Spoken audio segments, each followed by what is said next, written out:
Έχετε ποτέ νιώσει την παράξενη αίσθηση ότι κάτι πολύ μεγάλο πρόκειται να συμβεί, αλλά οι περισσότεροι άνθρωποι απλά δεν το αντιλαμβάνονται, ζουν σαν υπνοβάτες επαναλαμβάνοντας σκέψεις, συναισθήματα και συμπεριφορές, παγιδευμένοι σε έναν αόρατο κύκλο που φαίνεται να μην έχει τέλος. Είναι σαν να βρίσκονται σε μια συλλογική έκσταση ξαναζώντας ένα σενάριο του οποίου ούτε καν θυμούνται ότι υπήρξαν οι δημιουργοί, και όμως κάτι εξαιρετικό πλησιάζει, ένα σιωπηλό σημείο καμπής, μια επικείμενη αφύπνιση. Όποιος κατανοήσει αυτή την κίνηση, όποιος πραγματικά δει πέρα από την επιφάνεια, θα είναι προετοιμασμένος να μεταμορφώσει τα πάντα. Αν αισθάνεστε ότι υπάρχει κάτι περισσότερο πέρα από τη ρουτίνα, κάτι μέσα σας που φωνάζει για απελευθέρωση, τότε μείνετε εδώ, γιατί αυτό που πρόκειται να ακούσετε μπορεί να αλλάξει εντελώς τον τρόπο που σκέφτεστε, νιώθετε και δημιουργείτε την πραγματικότητα γύρω σας. Οι περισσότεροι άνθρωποι επιθυμούν να αλλάξουν, ονειρεύονται να ζήσουν διαφορετικά, αλλά δεν κατανοούν τι πραγματικά τους εμποδίζει. Διαλογίζονται, οραματίζονται, αισθάνονται αυτή την ισχυρή ενέργεια να ρέει για λίγες στιγμές, πιστεύουν ότι βρίσκονται στο σωστό δρόμο, αλλά μόλις ανοίγουν τα μάτια τους και επιστρέφουν στη ρουτίνα, απορροφούνται ξανά από παλιές συνήθειες και συναισθηματικά πρότυπα. Επιστρέφουν στο να νιώθουν φόβο, ανασφάλεια, έλλειψη, και ο παλιός εαυτός αναλαμβάνει τον έλεγχο σαν να μην είχε αλλάξει τίποτα. Και τότε έρχεται η απογοήτευση, γιατί ακόμη και μετά από τόση προσπάθεια, τίποτα δεν φαίνεται να εξελίσσεται πραγματικά. Η απάντηση είναι απλή αλλά βαθιά. Ο μετασχηματισμός δεν συμβαίνει στις στιγμές που τα μάτια είναι κλειστά, αλλά όταν είναι καλά ανοιχτά. Το να αισθάνεστε ενδυναμωμένοι στον διαλογισμό είναι εύκολο.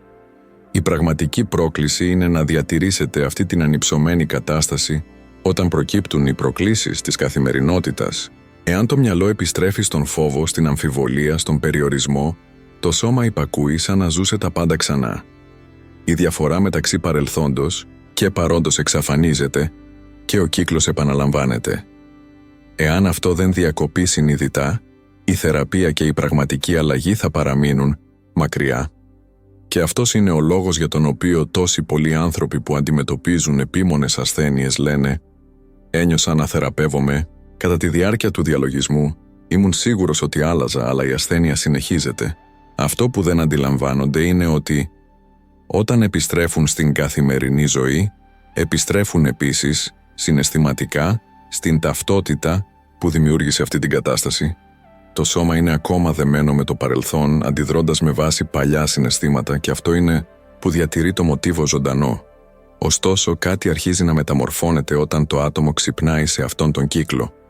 Όταν αρχίζει να αναγνωρίζει αυτά τα ερεθίσματα σε πραγματικό χρόνο, αποφασίζει να διακόψει τον παλιό εσωτερικό μονόλογο και αρνείται να ξαναζήσει ξεπερασμένα συναισθήματα. Ένας νέος δρόμος ανοίγεται. Το να σπάσει κανείς με τα παλιά πρότυπα είναι μια πρόκληση, ναι, αλλά είναι επίσης απελευθερωτικό. Περισσότερο από το να επιτευχθεί μια θεραπεία ή να κατακτηθούν στόχοι, πρόκειται για την αναγέννηση σε μια νέα ταυτότητα. Όταν αυτό συμβαίνει τελικά, το παρελθόν πάβει να είναι ένα βάρος. Δεν υπάρχει πλέον δυσαρέσκεια ούτε επιθυμία τα πράγματα να είχαν γίνει διαφορετικά. Το άτομο κατανοεί ότι όλα όσα έζησε το οδήγησαν ακριβώς εκεί. Και με αυτή τη βαθιά κατανόηση, το παρελθόν χάνει τη δύναμή του πάνω στο παρόν. Αυτό είναι το πραγματικό νόημα της ελευθερίας. Πολλοί άνθρωποι επιθυμούν να αλλάξουν, αλλά δεν θέλουν να αντιμετωπίσουν την αβεβαιότητα του μετασχηματισμού. Θέλουν εγγυήσεις, ασφαλή βήματα, ακριβείς χάρτες. Ωστόσο, η πραγματική αλλαγή απαιτεί θάρρος για να βουτήξει κανείς στο άγνωστο. Το μυαλό πάντα θα αναζητά το οικείο. Είναι ένας μηχανισμός επιβίωσης. Αλλά είναι ακριβώς έξω από το γνωστό που συμβαίνει η μαγεία. Εκεί είναι που το μυαλό αναδιοργανώνεται, που το σώμα απελευθερώνεται και που το μέλλον αρχίζει να διαμορφώνεται όχι από τον φόβο, αλλά από την συνειδητή πρόθεση. Γράψε εδώ στα σχόλια. Το έχεις νιώσει ποτέ αυτό? Ο φόβος είναι ο μεγαλύτερος φύλακας της πύλης που οδηγεί στον μετασχηματισμό. Είναι αυτός που εμποδίζει τη διέλευση, που μας πείθει να μείνουμε ακριβώς όπου είμαστε, ακόμα κι αν είναι άβολα. Υπάρχει ο φόβος της αποτυχίας, ο φόβος της κρίσης, ο φόβος να εγκαταλείψουμε μία ταυτότητα που, αν και οδυνηρή, έχει γίνει οικία. Αλλά υπάρχει μια ισχυρή αλήθεια που λίγοι γνωρίζουν. Όλα όσα επιθυμείτε είναι στην άλλη πλευρά αυτού του φόβου. Το κλειδί είναι να τον αντιμετωπίσετε όχι ως εχθρό αλλά ως σημάδι. Ο φόβος δεν είναι το τέλος του δρόμου. Είναι η πρόσκληση να προχωρήσετε. Ο μετασχηματισμός δεν συμβαίνει ξαφνικά. Δεν είναι μια μαγική και απομονωμένη στιγμή. Γεννιέται από μικρές καθημερινές επιλογές, συνειδητές, στις οποίες το άτομο αποφασίζει να μην είναι πια αυτό που ήταν χθες. Και αυτό απαιτεί συνεχή επαγρύπνηση. Απαιτεί να ζει κανείς σαν να συμβαίνει ήδη το νέο. Όχι μόνο κατά τη διάρκεια του διαλογισμού, αλλά σε κάθε σκέψη, χειρονομία και συναισθηματική αντίδραση, το σώμα ακολουθεί το μυαλό. Όταν το μυαλό αποφασίζει, το σώμα μεταμορφώνεται. Είναι μια διαδικασία. Ένα ταξίδι ρήξης με το παρελθόν και συνεχούς επιβεβαίωσης της νέας εκδοχής του εαυτού. Ο ανθρώπινος εγκέφαλος έχει διαμορφωθεί για χιλιάδες χρόνια για να προστατεύει και να διατηρεί. Αναζητά αυτό που ήδη γνωρίζει, προσπαθεί να επαναλάβει αυτό που θεωρεί ασφαλές. Γι' αυτό το να βουτήξει κανείς το άγνωστο είναι τόσο τρομακτικό. Το ένστικτο φωνάζει ότι είναι επικίνδυνο, ότι δεν είναι ασφαλές. Αλλά τι γίνεται αν αυτός ο φόβος δεν είναι αληθινός? Τι γίνεται αν είναι απλώς ένα εξαρτημένο αντανακλαστικό, ένας προγραμματισμός που κληρονομήθηκε και τροφοδοτήθηκε από γενιές? Και τι γίνεται αν το άγνωστο δεν είναι μια απειλή, αλλά η ίδια η απάντηση που τόσο ψάχνουμε? Εκείνοι που μαθαίνουν να αγκαλιάζουν την αβεβαιότητα, που παραδίδονται στο άγνωστο αντί να αντιστέκονται, ανακαλύπτουν κάτι εκπληκτικό. Στις μελέτες τους παρατηρείται ότι οι άνθρωποι που εξασκούνται στο να υπάρχουν πέρα από την ύλη, πέρα από τις πεποιθήσεις και τις ετικέτες, βιώνουν μετασχηματισμούς που αψηφούν την συμβατική λογική. Γίνονται καθαρή συνείδηση και σε αυτή την κατάσταση η θεραπεία, η αλλαγή και η δημιουργία γίνονται δυνατές. Όταν το μυαλό απελευθερώνεται από τα δεσμά του παρελθόντος, το σώμα επίσης απελευθερώνεται και η ζωή αρχίζει να ανταποκρίνεται διαφορετικά. Γιατί? Επειδή το σώμα ακολουθεί το μυαλό. Αν το μυαλό είναι κολλημένο στο παρελθόν, το σώμα συμπεριφέρεται σαν να ξαναζεί τους παλιούς πόνους. Αλλά όταν το μυαλό προβάλλεται στο νέο, στο αόρατο, στο άγνωστο με εμπιστοσύνη και παράδοση, το σώμα το ακολουθεί. Το αποτέλεσμα, ένας οργανισμός που δεν αντιδρά πλέον με φόβο ή άγχος, αλλά με ισορροπία και ανανέωση, το ανοσοποιητικό σύστημα ενισχύεται, ο εγκέφαλος εισέρχεται σε κατάσταση συνοχής με την καρδιά, το σώμα δονείται σε άλλη συχνότητα και εκεί αρχίζει η θεραπεία. Έρευνες δείχνουν ότι οι υψηλές συναισθηματικές καταστάσεις όπως ευγνωμοσύνη, αγάπη και χαρά ενεργοποιούν γονίδια που προάγουν την αναγέννηση και την υγεία. Σε μια αποκαλυπτική μελέτη, προχωρημένοι ασκούμενοι του διαλογισμού εκτέθηκαν σε έναν ιό και είχαν ριζικά διαφορετικές φυσικές αντιδράσεις από εκείνους που δεν εκπαίδευαν το μυαλό τους. Τα κύτταρά τους κυριολεκτικά απέκλεισαν την είσοδο του ιού. Το ανοσοποιητικό σύστημα ήταν τόσο αποτελεσματικό που λειτουργήσε ως φράγμα, ένα αόρατο φρούριο. Από την άλλη πλευρά, οι πιο αντιδραστικοί, αγχωμένοι άνθρωποι ήταν πιο ευάλωτοι, καθώς ο φόβος καταστέλει τις φυσικές άμυνες του σώματος. Αυτό που πολλοί δεν συνειδητοποιούν είναι ότι, χωρίς να το γνωρίζουν, διαμορφώνονται από το περιβάλλον τους. Ξυπνούν και αμέσως συνδέονται με το κινητό τους, καταναλώνουν αρνητικές ειδήσεις, αντιδρούν συναισθηματικά σε εξωτερικά ερεθίσματα και με αυτό ενεργοποιούν τον τρόπο επιβίωσης. Το σώμα ανταποκρίνεται σαν να βρίσκεται μπροστά σε έναν πραγματικό κίνδυνο, ακόμα και όταν όλα είναι φαινομενικά φυσιολογικά. Το στρες γίνεται χρόνιο και σε αυτή την κατάσταση το σώμα δεν μπορεί να θεραπευτεί επειδή είναι πάντα σε εγρήγορση, πάντα έτοιμο να παλέψει ή να φύγει, ακόμα κι αν ο εχθρός είναι απλώς μια ειδοποίηση στην οθόνη. Αλλά υπάρχει μια απελευθερωτική αλήθεια. Τη στιγμή που σταματάς να αντιδράς στον εξωτερικό κόσμο, ανακτάς τη δύναμή σου. Όταν επιλέγεις να μην απαντήσεις με φόβο, θυμό ή ανησυχία, πάβεις να είσαι θύμα των περιστάσεων και γίνεσαι δημιουργός της πραγματικότητάς σου. Τα κύτταρα αναδιοργανώνονται, το σώμα μπαίνει σε λειτουργία αναγέννησης, το μυαλό καθαρίζει, η καρδιά ευθυγραμμίζεται και όλα αρχίζουν να αλλάζουν. Δεν πρόκειται μόνο για την υγεία, πρόκειται για την ελευθερία, την αληθινή ελευθερία. Ακόμη και μπροστά σε όλα αυτά τα σημάδια αλλαγής, ο εγκέφαλος θα προσπαθήσει ακόμα να μας σαμποτάρει. Θα ψιθυρίσει ότι είναι καλύτερα να μην ρισκάρουμε, θα υποδηλώσει ότι ο μετασχηματισμός είναι επικίνδυνος, ότι ο παλιός δρόμος, όσο περιορισμένος κι αν είναι πιο ασφαλής. Αυτή η αντίσταση είναι αναμενόμενη. Αλλά το σημείο καμπής συμβαίνει όταν το άτομο αποφασίζει να μην υπακούει πλέον σε αυτές τις παρορμήσεις. Όταν επιλέγει συνειδητά να μην επιστρέψει στον παλιό εαυτό. Εκείνη τη στιγμή κάτι αλλάζει. Η ζωή αρχίζει να βιώνεται με έναν εντελώς νέο τρόπο και το άτομο συνειδητοποιεί ότι δεν υπάρχει πλέον πιθανή επιστροφή, αλλά για να φτάσει κανείς μέχρι εκεί, χρειάζεται θάρρος για να αποδεσμευτεί. Αποδέσμευση από πεποιθήσεις, από συμπεριφορές, από αναμνήσεις που όρισαν ποιος ήσουνα μέχρι τώρα. Όσο περισσότερο ένα άτομο παραδίδεται, τόσο περισσότερα λαμβάνει. Δεν υπάρχει πραγματική ανάπτυξη χωρίς παράδοση. Εκείνοι που πραγματικά μεταμόρφωσαν τη ζωή τους δεν το έκαναν προστατεύοντας τις παλιές τους ιστορίες. Πήγαν πέρα από αυτές, διέσχισαν τον πόνο, απελευθερώθηκαν από την αφήγηση του φόβου και ανέλαβαν μια νέα μορφή ύπαρξης.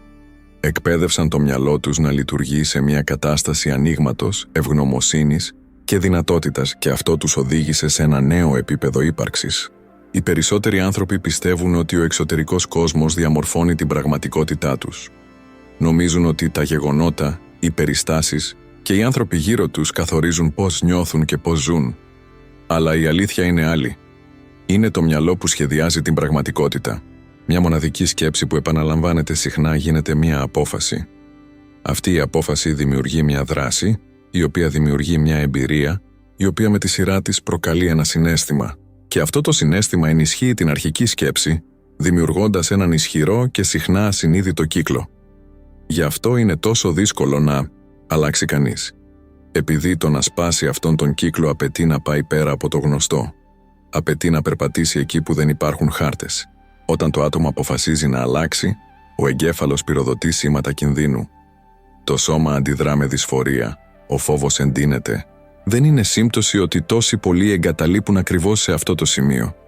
Αλλά τι γίνεται αν, αντί να δούμε αυτόν τον φόβο ως εμπόδιο, τον βλέπαμε ως σημάδι ότι βρισκόμαστε στο σωστό δρόμο. Η δυσφορία δεν είναι ένα εμπόδιο, είναι η απόδειξη ότι κάτι αναδιαμορφώνεται. Το να μεταμορφωθεί κανείς δεν είναι μια πράξη δύναμης αλλά παρουσίας. Πολλοί άνθρωποι πιστεύουν ότι πρέπει να παλέψουν ενάντια στα παλιά τους πρότυπα, να αντιμετωπίσουν τις σκιές τους με βιαιότητα. Αλλά η πραγματική αλλαγή συμβαίνει όταν μαθαίνουμε να αυτορυθμιζόμαστε. Όταν, αντί να αντιδρούμε αυτόματα, κάνουμε συνειδητές παύσεις. Όταν συλλαμβάνουμε αυτή την περιοριστική σκέψη πριν δημιουργήσει μια επιλογή. Όταν διακόπτουμε αυτό το επαναλαμβανόμενο συναίσθημα πριν αναλάβει τον έλεγχο. Σε αυτό το σημείο ο κύκλος σπάει. Η θεραπεία δεν προέρχεται από την εστίαση στο πρόβλημα, αλλά από την επιλογή ενός νέου τρόπου ύπαρξης. Η αλλαγή δεν είναι να διορθώσεις κάτι που είναι σπασμένο. Είναι να υπερβείς την παλιά ταυτότητα. Εκείνοι που ζουν αληθινές εσωτερικές επαναστάσεις δεν προσπαθούν πλέον να λύσουν το παρελθόν, δημιουργούν κάτι νέο. Και αυτό απαιτεί εξάσκηση, πειθαρχία, συνέπεια. Όπως ένας αθλητής εκπαιδεύει το σώμα του, ο δημιουργός εκπαιδεύει το μυαλό του. Στην αρχή φαίνεται δύσκολο, αλλά με τον καιρό η αντίσταση εξασθενεί. Ο φόβος χάνει τη δύναμή του. Οι αυτόματες αντιδράσεις διαλύονται. Και τότε, το άτομο συνειδητοποιεί ότι δεν ζει πλέον υπό την κυριαρχία αυτού που συνήθιζε να είναι. Οι αλλαγές γίνονται ορατές. Οι άνθρωποι γύρω αρχίζουν να το παρατηρούν. «Είσαι διαφορετικός ή», λένε, και σύντομα υποθέτουν ότι κάτι εξωτερικό προκάλεσε αυτό το μετασχηματισμό. Μια νέα δουλειά, μια νέα σχέση, ένα νέο φάρμακο. Αλλά αυτό που άλλαξε ήταν η εσωτερική κατάσταση και όταν αυτό συμβαίνει όλα γύρω αντιδρούν. Οι ευκαιρίες εμφανίζονται, οι σχέσεις ανθίζουν, οι συγχρονικότητες πολλαπλασιάζονται. Όχι τυχαία, αλλά επειδή το σύμπαν ανταποκρίνεται στη νέα δόνηση του ατόμου. Αυτή είναι η δύναμη της συνειδητής δημιουργίας. Η αλήθεια είναι ότι οι περισσότεροι άνθρωποι δεν φαντάζονται καν τι πρόκειται να έρθει στη ζωή τους, απλά επειδή δεν το δημιουργούν συνειδητά, ζουν στον αυτόματο πιλότο, επιτρέποντας σε παλιές παρορμήσεις, παλιά συναισθήματα και επαναλαμβανόμενες σκέψεις να διαμορφώσουν το αύριο. Επιτρέπουν στον φόβο να υπαγορεύσει τις αποφάσεις τους, στο παρελθόν να καθορίσει τα όρια τους, στο εξωτερικό περιβάλλον να υπαγορεύσει την εσωτερική τους κατάσταση Αλλά εκείνοι που κατανοούν πώς το μυαλό και η καρδιά λειτουργούν μαζί, που μαθαίνουν να κατευθύνουν την εστίασή τους με πρόθεση, είναι σε θέση να δημιουργήσουν το μέλλον ακόμη και πριν συμβεί. Και, όταν αυτό συμβαίνει, όλα γύρω τους αρχίζουν να αλλάζουν. Το πιο εκπληκτικό είναι ότι οι περισσότεροι δεν αντιλαμβάνονται καν πόσο πολύ το ίδιο τους το μυαλό εργάζεται εναντίον τους. Χωρίς συνείδηση, προγραμματίζουν το σώμα τους να ζει σε μια συνεχή κατάσταση άγχους, φόβου και στρες. Νομίζουν ότι απλώς αντιδρούν στη ζωή, ενώ στην πραγματικότητα χτίζουν ένα μέλλον γεμάτο με τους ίδιους πόνους που θέλουν να αποφύγουν. Αυτό συμβαίνει επειδή το ένστικτο της επιβίωσης είναι βαθιά ριζωμένο στον εγκέφαλο. Κάθε φορά που συμβαίνει κάτι επώδυνο ή απειλητικό, το μυαλό εστιάζει σε αυτό, επαναλαμβάνει, αναλύει, ξαναζεί, όλα στο όνομα της προστασίας. Αλλά υπάρχει ένα κρυφό τίμημα. Αυτή η συνεχής εστίαση σε αυτό που μπορεί να πάει στραβά δεν προστατεύει, παραλύει. Όταν ζει κανείς πρόβες, αποτυχιών και απορρίψεων, ο εγκέφαλος δεν διακρίνει μεταξύ του πραγματικού και του φανταστικού. Έτσι το σώμα αντιδρά σαν να συνέβαινε ο κίνδυνος στην πραγματικότητα. Η καρδιακή συχνότητα αυξάνεται, οι μύες συσπώνται, οι ορμόνες του στρες πλημμυρίζουν το σύστημα.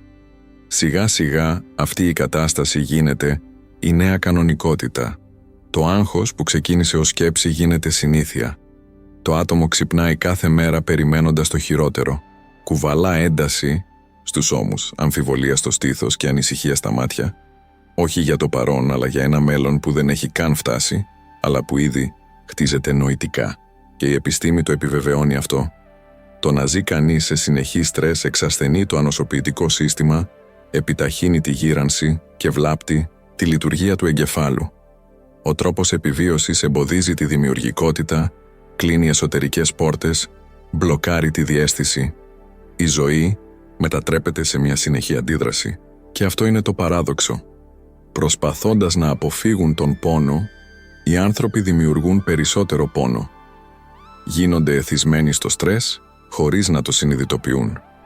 Αναζητούν ασυνείδητα ερεθίσματα που διατηρούν το σώμα σε αυτή την αυξημένη κατάσταση εγρήγορσης. Αρνητικές, ειδήσεις, συζητήσεις στα μέσα κοινωνικής δικτύωσης, σειρές γεμάτες συγκρούσεις, ακόμη και καταστροφικές σχέσεις. Όλα για να τροφοδοτήσουν τον εσωτερικό κύκλο στον οποίο είναι αλυσοδεμένοι. Και όσο περισσότερο ο εγκέφαλος λειτουργεί σε αυτή την κατάσταση, τόσο περισσότερη ενέργεια χάνεται. Είναι σαν δύο κύματα που συγκρούονται αντί να ρέουν μαζί. Το μυαλό γίνεται χαοτικό, οι σκέψεις διάσπαρτες, η συγκέντρωση αποτυγχάνει. Γι' αυτό είναι τόσο ουσιαστικό να μάθει κανείς να ηρεμεί τον εγκέφαλο, να αναδιοργανώνει τα νοητικά κυκλώματα. Μελέτες δείχνουν ότι όταν κάποιος βγαίνει από τον τρόπο επιβίωσης και εισέρχεται σε μια κατάσταση ισορροπίας, όλα μεταμορφώνονται, η διάβγεια επιστρέφει, το σώμα χαλαρώνει, η ενέργεια ανανεώνεται.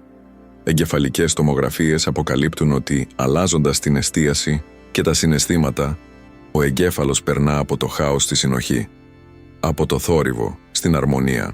Ένας από τους πιο αποτελεσματικούς τρόπους για να ξεκινήσει αυτή η διαδικασία είναι η διεύρυνση της συνείδησης. Όταν κάποιος είναι παγιδευμένος στο φόβο, η εστίαση είναι εξαιρετικά στενή. Όλα συνοψίζονται στο πρόβλημα, σε αυτό που μπορεί να πάει στραβά, στην επικείμενη απειλή. Αλλά όταν μαθαίνει κανείς να ανοίγει το βλέμμα, να ατενίζει το σύνολο, ο εγκέφαλος ηρεμεί. Από μια κατάσταση εγρήγορσης περνά σε μια κατάσταση δεκτικότητας. Σκεφτείτε ένα άγριο ζώο που ακούει έναν θόρυβο και μπαίνει σε κατάσταση έντασης. Όλο το σώμα του προετοιμάζεται να αντιδράσει. Οι άνθρωποι κάνουν το ίδιο, αλλά αντί να ξεφύγουν από θηρευτές, αντιδρούν με αυτόν τον τρόπο σε email, λογαριασμούς, κριτικές ή σκέψεις. Τώρα φανταστείτε τι συμβαίνει όταν αυτό το ίδιο άτομο μαθαίνει να αλλάζει την εστίασή του. Αντί να κολλά στον πόνο, παίρνει μια βαθιά ανάσα, ευθυγραμμίζεται με το παρόν και αισθάνεται την πληρότητα της ζωής. Τα εγκεφαλικά κύματα επιβραδύνουν, το νευρικό σύστημα εξισορροπείται, οι ορμόνες του στρες μειώνονται και το μυαλό ανοίγει ξανά. Αυτή δεν είναι απλώς μια συναισθηματική αλλαγή, είναι ένας βιολογικός μετασχηματισμός. Είναι εντυπωσιακό πως το να ζει κανείς σε μια κατάσταση συνεχούς εγρήγορσης έχει γίνει κάτι φυσιολογικό για τόσους πολλούς ανθρώπους. Το χρόνιο άγχος, η διασπορά της σκέψης, η συναισθηματική υπερφόρτωση Όλα αυτά έχουν αρχίσει να θεωρούνται μέρος της καθημερινότητας, σαν να είναι αναπόφευκτα. Αλλά η αλήθεια είναι ότι ο εγκέφαλος δεν έχει φτιαχτεί για να λειτουργεί σε αυτό το επίπεδο στρες όλη την ώρα. Και όταν οι άνθρωποι μαθαίνουν να ρυθμίζουν την εσωτερική τους κατάσταση, η μαγεία συμβαίνει. Ανακτούν τον έλεγχο πάνω στο μυαλό τους, τα συναισθήματά τους, το σώμα τους και πάνω απ' όλα πάνω στο μέλλον τους.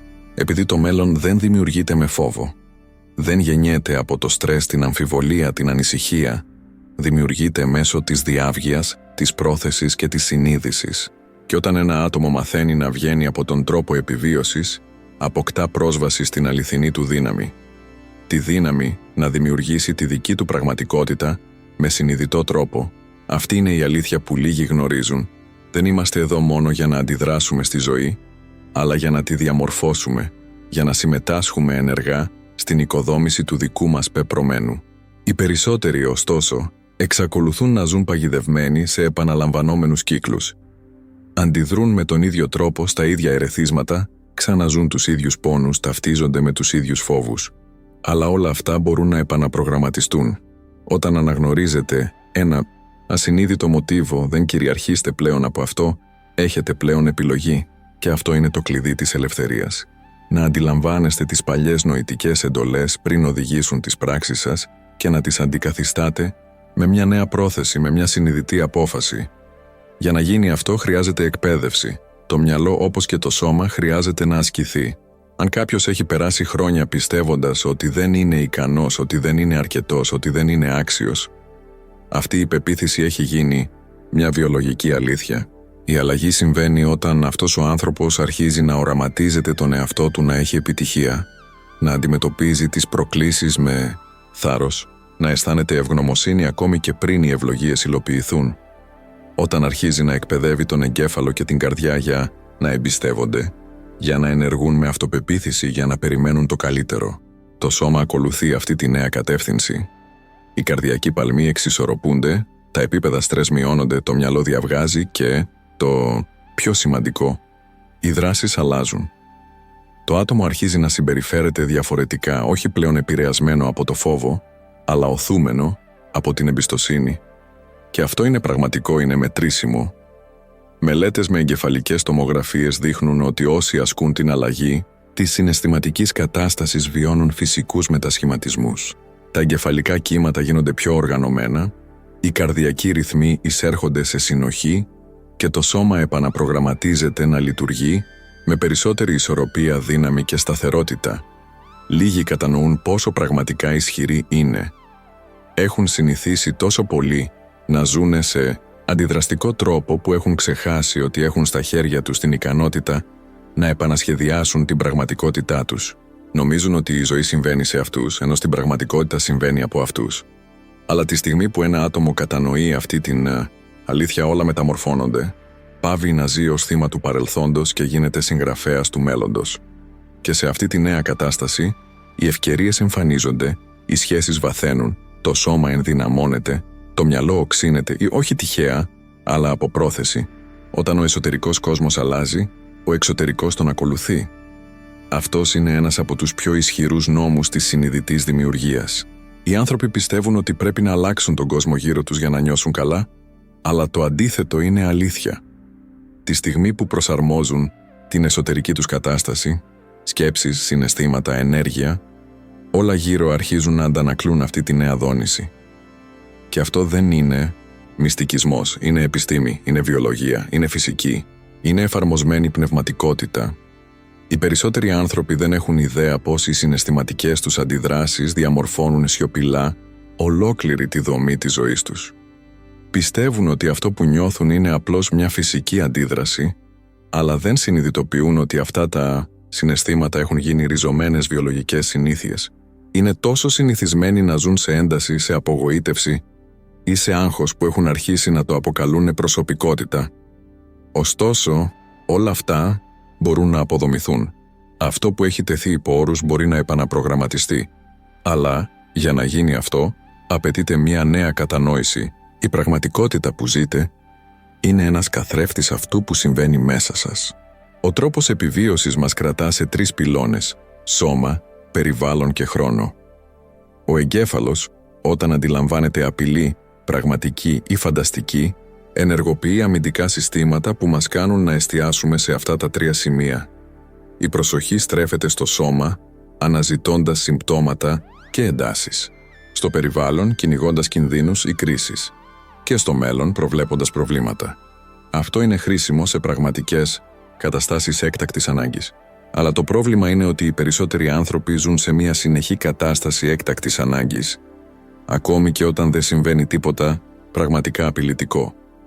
Αυτή η κατάσταση εγρήγορσης εκδηλώνεται ως εγκεφαλικά κύματα β σε υψηλά επίπεδα, που σχετίζονται με την ένταση, την ανησυχία και την υπερεγρήγορση. Όταν ο εγκέφαλος λειτουργεί σε αυτό το μοτίβο, για παρατεταμένο χρονικό διάστημα, αποδιοργανώνεται. Το άτομο χάνει τη διάβγεια, τη δημιουργικότητα και τη σύνδεση με τον εαυτό του. Και εδώ προκύπτει ένας επικίνδυνος κύκλος. Όσο περισσότερο νιώθει ότι απειλείται, τόσο περισσότερο ενεργοποιεί τον τρόπο επιβίωσης. Και όσο περισσότερο χρόνο περνά σε αυτόν τον τρόπο, τόσο πιο δύσκολο είναι να βγει από αυτόν. Είναι σαν το νευρικό σύστημα να έχει εκπαιδευτεί να λειτουργεί μόνο σε υψηλό επίπεδο στρες. Και το σώμα, το οποίο είναι εξαιρετικά προσαρμόσιμο, αρχίζει να εθίζεται σε αυτή την κατάσταση.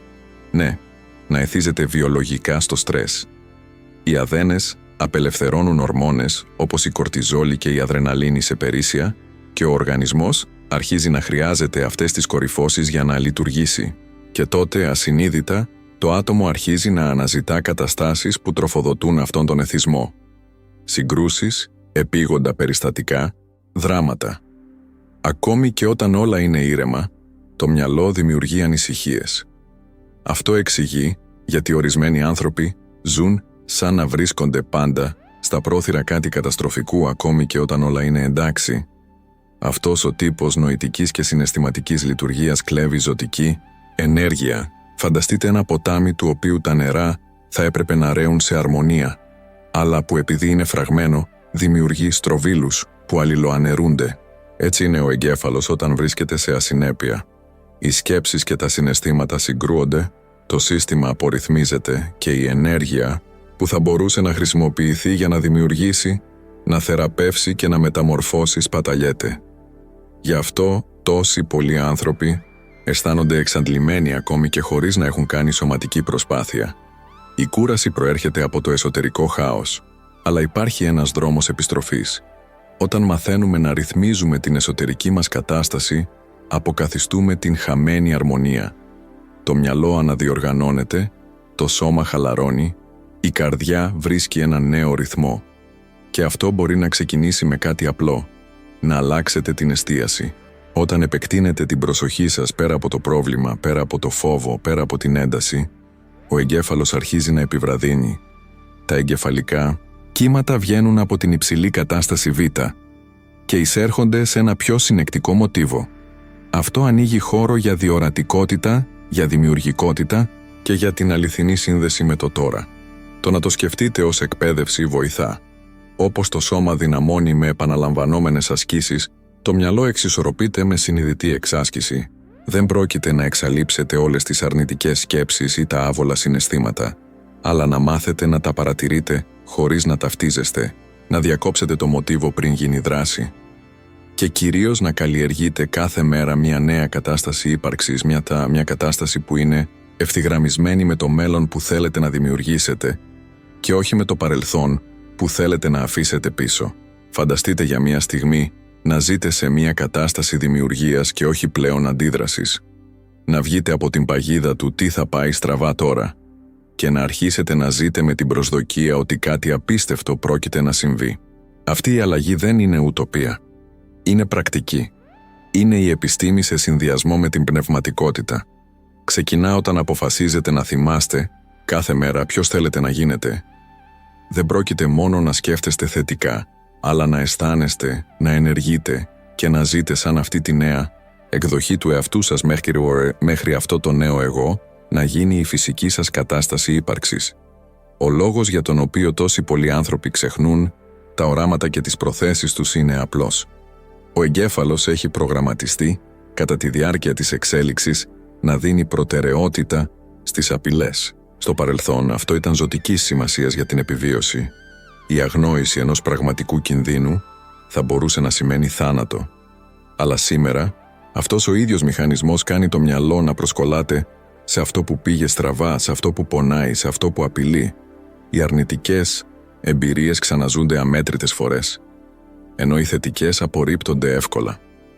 Και αυτό διατηρεί τον κύκλο του φόβου και του περιορισμού ζωντανό.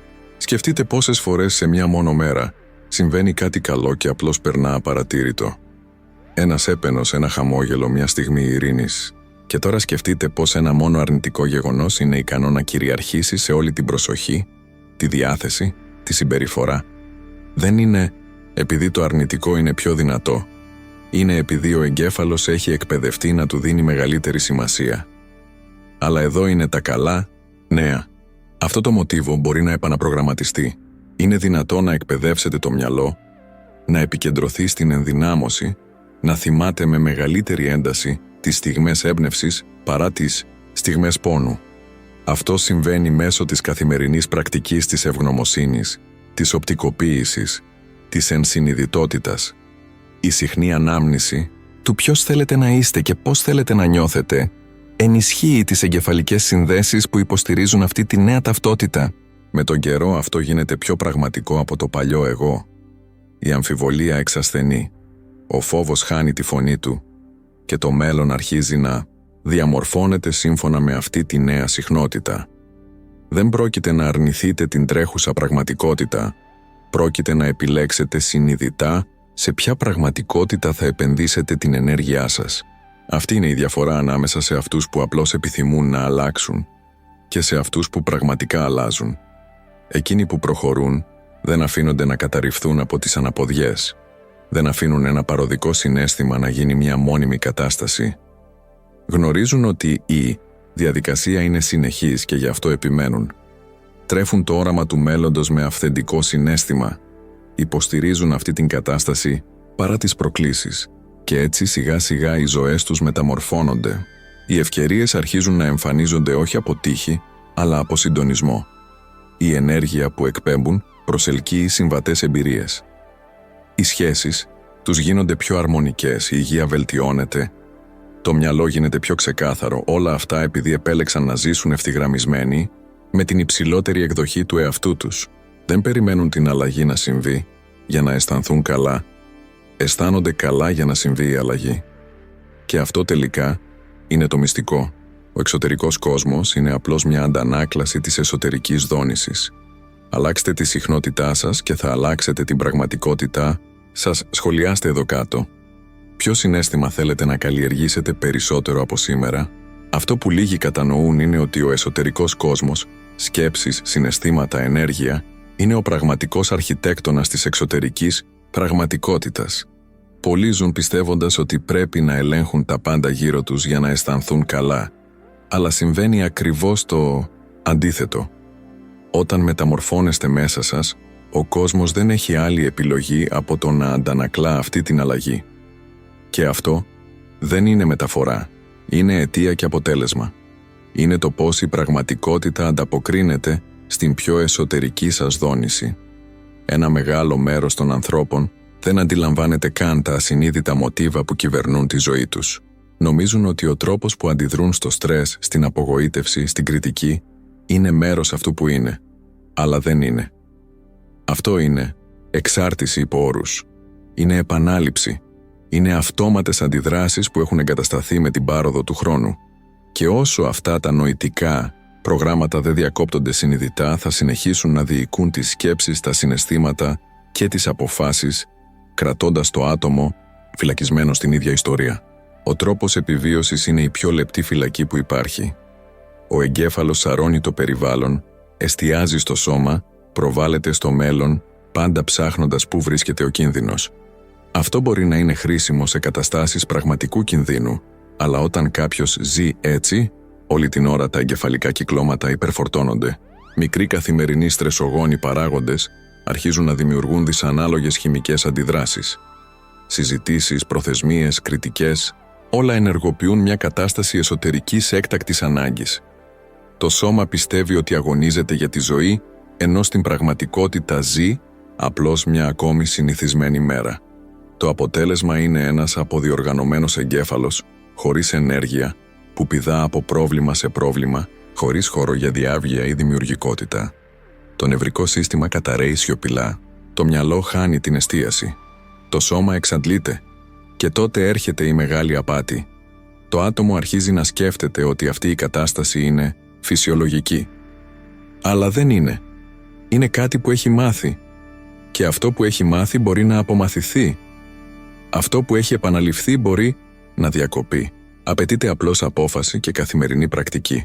Η διεύρυνση της συνείδησης είναι το πρώτο βήμα. Όταν ένα άτομο αλλάζει την εστίασή του, όταν αναπνέει, παρατηρεί και επιτρέπει στην αντίληψή του να διευρυνθεί, αρχίζει να βγαίνει από τον αντιδραστικό τρόπο, τα εγκεφαλικά κύματα επιβραδύνουν, το νευρικό σύστημα σταθεροποιείται, το μυαλό διαβγάζει. Αυτό δεν είναι απλώς ψυχολογία. Είναι βιολογία σε δράση. Είναι η επιστήμη του προσωπικού μετασχηματισμού. Δεν πρόκειται να προσποιηθείτε ότι όλα είναι καλά, αλλά να μάθετε να κατοικείτε σε μια εσωτερική κατάσταση όπου η ειρήνη, η εμπιστοσύνη και η πρόθεση είναι οι κυρίαρχες δυνάμεις. Τη στιγμή που σταματάτε να ζείτε αντιδρώντας και αρχίζετε να ζείτε δημιουργώντας, όλα αλλάζουν. Δεν είστε το παρελθόν σας. Δεν είστε οι φόβοι σας. Δεν είστε οι περιορισμοί σας. Είστε η συνείδηση πίσω από όλα αυτά. Είστε η δύναμη που παρατηρεί και επιλέγει. Και αυτή η επιλογή είναι αυτό που μεταμορφώνει. Το μέλλον δεν είναι γραμμένο. Είναι σχεδιασμένο, σμιλεμένο, υφασμένο, με κάθε εσωτερική απόφαση που παίρνετε. Το ερώτημα που μένει είναι, ποιο μέλλον θα δημιουργήσετε? Η απάντηση βρίσκεται, πάντα βρισκόταν, μέσα σας.